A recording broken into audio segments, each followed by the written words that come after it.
2020, nag-post kayo, sabi niyo, about ABS-CBN.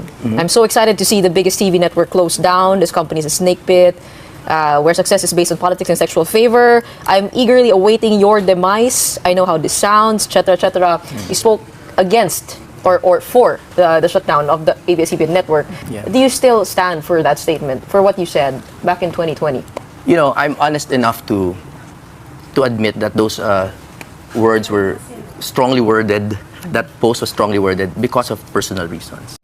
Patuloy na naninindigan si Attorney Jimmy Bondoc na dapat managot ang ABS-CBN sa umano'y tax issue nito kaugnay ng prangkisa ng network. Pero nilinaw ni Bondoc na hindi siya kontra na mabigyan ng network ng prangkisa. Well, ito ay isang prerogative ng Kongreso. Ang kailangan maintindihan ng tao ang franchise. Halos wala naman talagang condition yan. Kung trip ng Kongreso yan, ibibigay yan. Hindi ito tulad ng isang kontrata. So kung yon ang gusto ng Congress ngayon, mabuti. Ang wish ko ay yung hindi na legal, moral na sana. Dinggin ang parehong side ng Congress pati ng ABS. Yung totoong mga hinaing ng mga manggagawa ng labor sector pati ng BIR.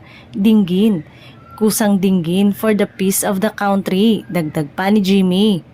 Bilang senador, si Jimmy Bondoc ay magiging miyembro ng parehong kongreso na gagamit ng prerogative na yon kung manalo siya sa halalan sa Mayo.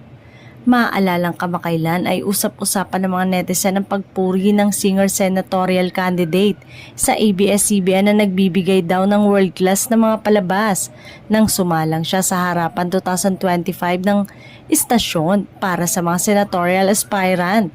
Ngunit say ng ilan ay tila hindi epektibo umano ang ginawa ni Jimmy dahil mas nainis sa kanya ang mga manonood kaya iba na naman ang pahayag nito kontra sa ABS-CBN.